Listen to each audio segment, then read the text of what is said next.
Hello, and welcome back to the World of Wysteria. This afternoon we will be tackling chapter 30. And for your information, we are now on page 233 in the book, and that is out of 349 pages. So we've made a lot of progress and have a little over 100 pages left to go. As you, I'm sure, have surmised, this chapter coming up will be an action-packed chapter. It is a little bit longer than previous chapters, so it will have to be broken into 4 parts. It's a little unfortunate because it is a quickly moving chapter. So I did my best to break the chapter in places that won't disturb the flow of the action too much. And in between episodes, I will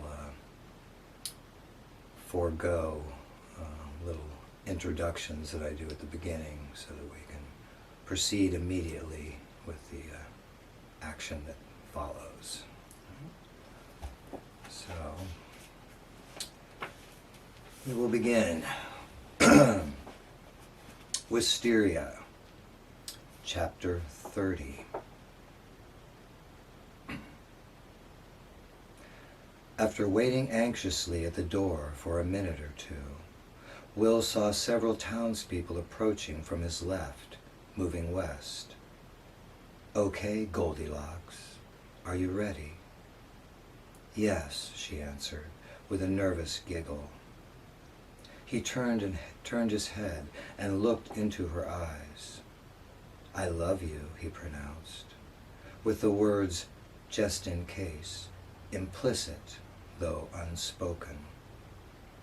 "I love you too," said Emily, adding a reassuring wink, as if to say, "We'll be fine." When the group of pedestrians passed in front of the shop, Will pulled the door open and led Emily into the square, using the citizens to screen their entrance. One of the men in the party looked at Will and smiled, as if he recognized him. Will suddenly realized he hadn't considered the possibility of his own people giving them away. What if they greeted him as their lord, with reverent bows and curtsied? It was a potentially disastrous oversight. Fortunately, however, the man merely tipped his hat and continued chatting with his friends, who themselves took no notice of the couple tagging along with them. Having dodged that bullet, Will glanced back over his shoulder to see whether the 2 men they'd observed earlier near the tavern door were still there. They were, and neither they nor their fellow outlaws seemed aware that their prey had entered the arena and were now stalking them. "So far, so good," he murmured under his breath. As the group they were using as cover began angling left in the direction of the western exit and the gang of 4, they ran into several friends and stopped for a moment to chat. Will and Emily stepped to one side, shielding themselves behind the small cluster of people, and waited for their escorts to continue on their way. "They're taking us right to them," Emily whispered, sounding pleased that things were going as planned. "I know," said Will. "They'll probably start moving soon, so—" He stopped in mid-sentence.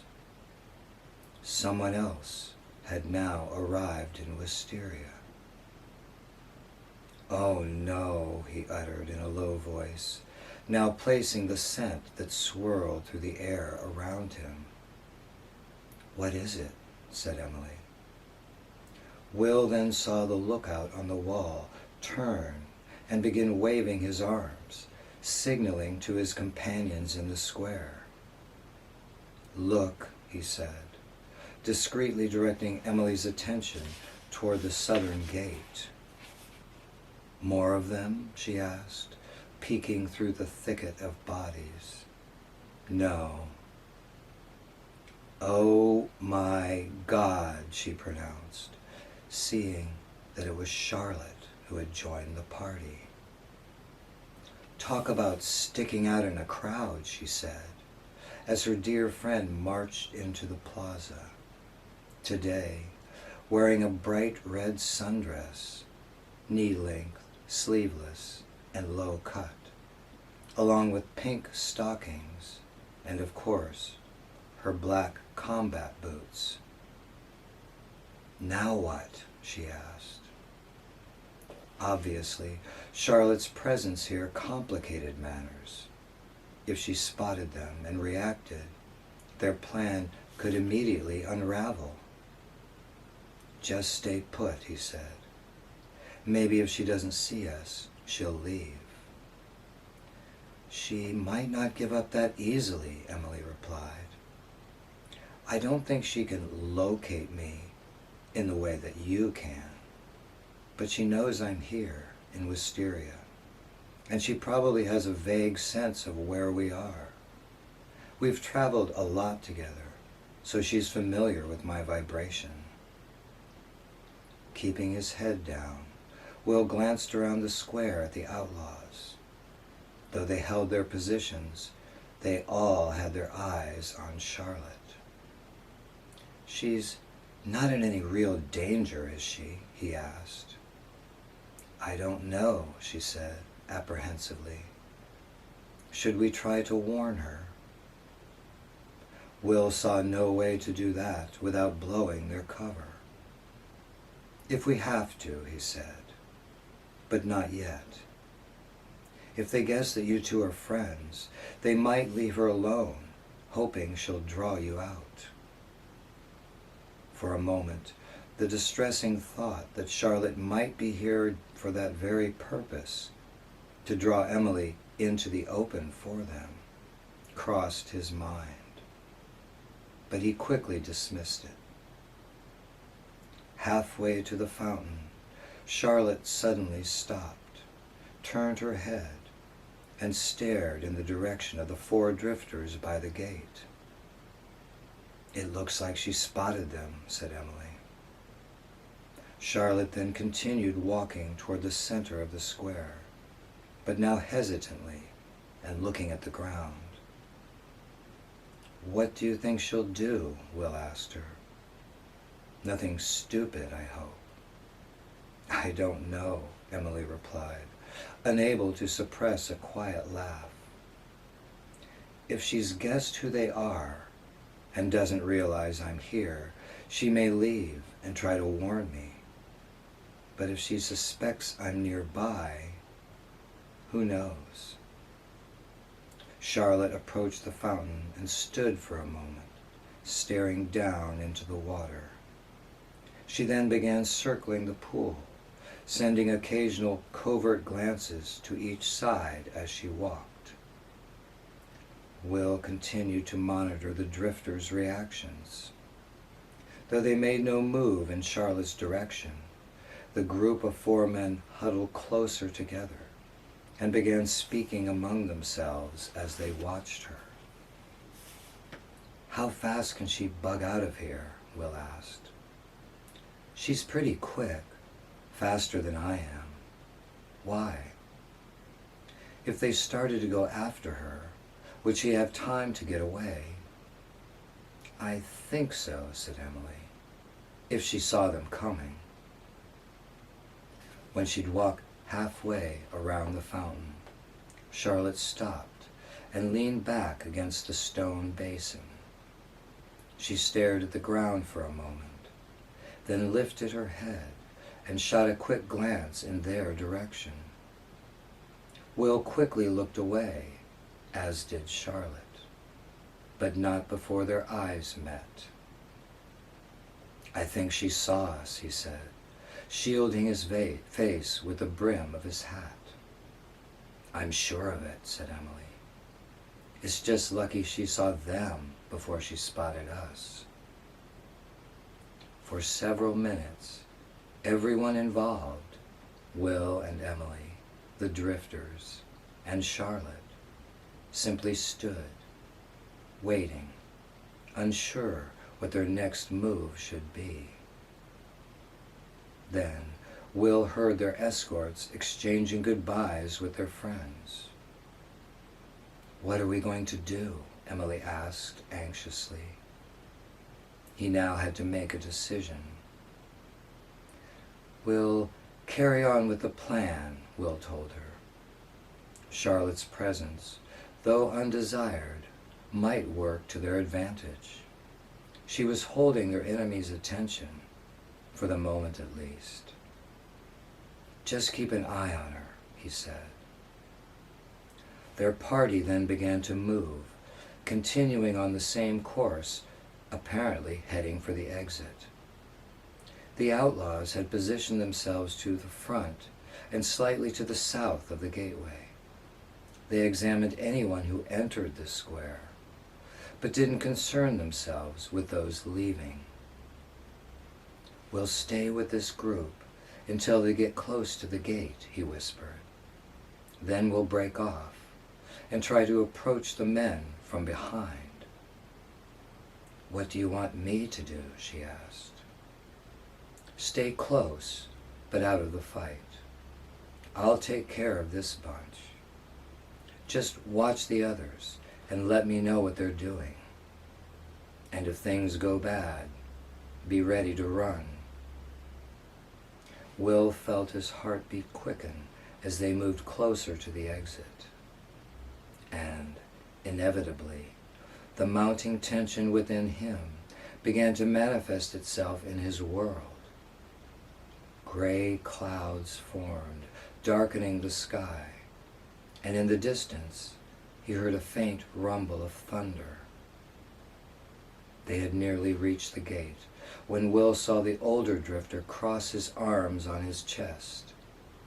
Judging by his expression and comportment, he was becoming impatient.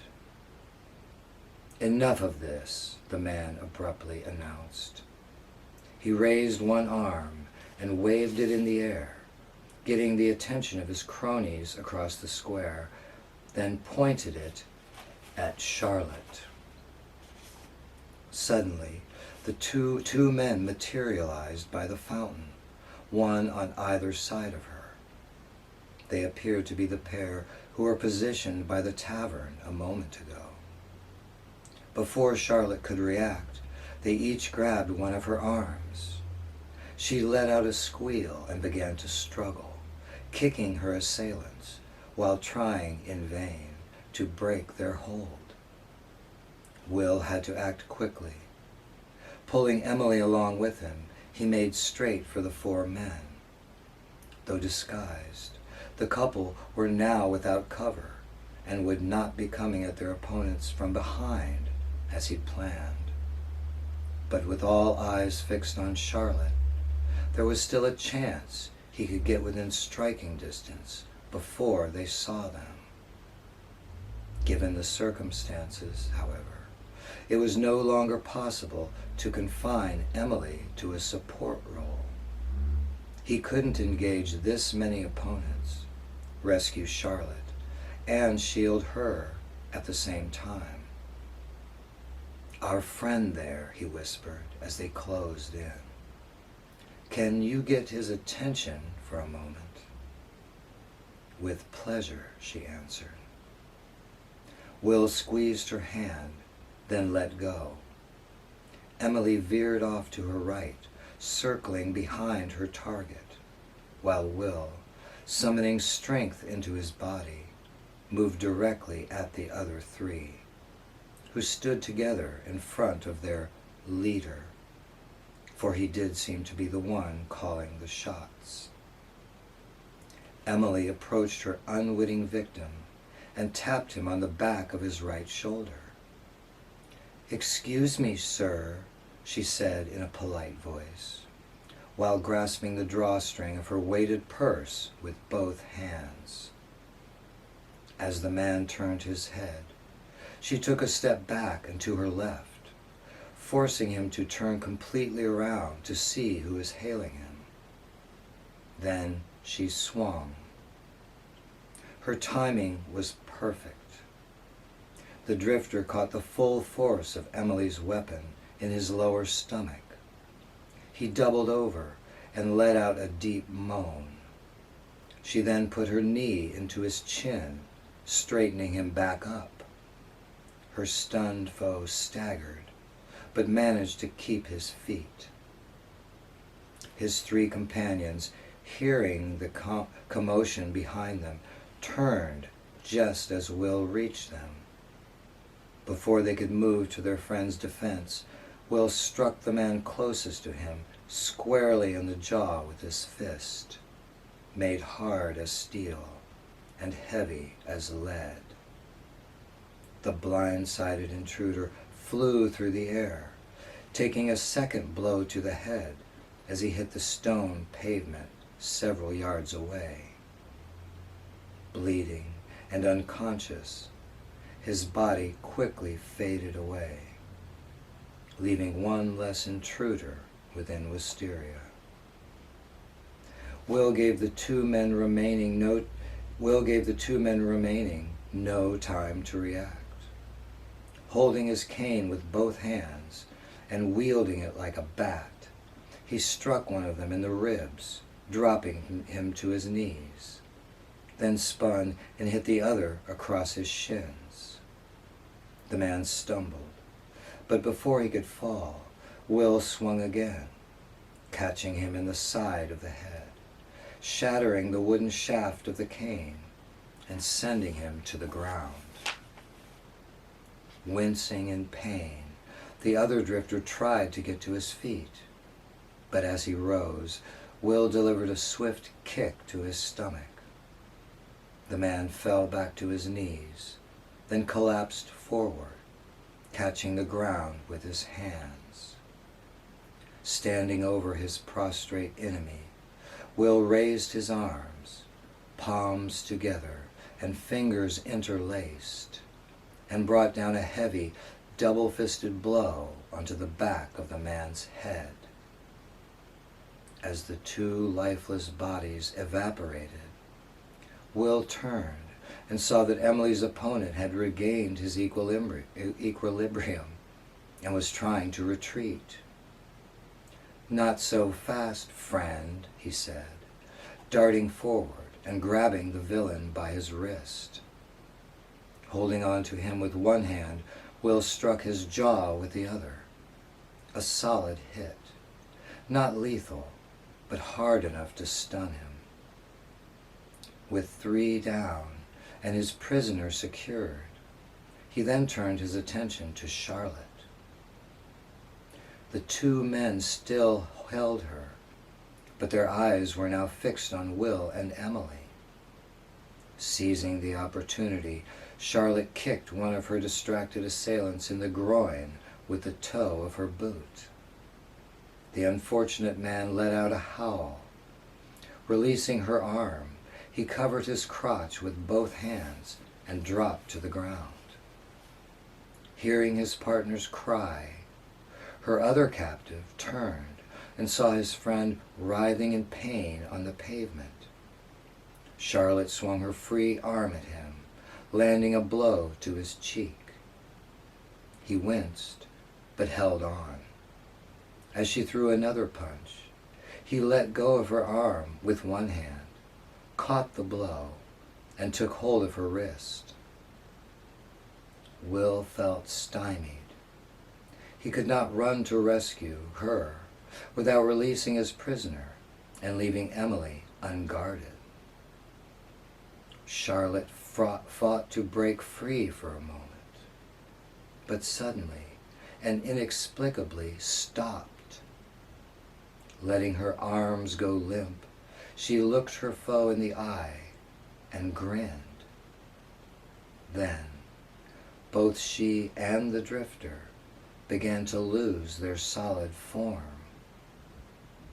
"Charlotte!" cried Emily, horrified, as she watched her friend vanish from the square in the clutches of the enemy.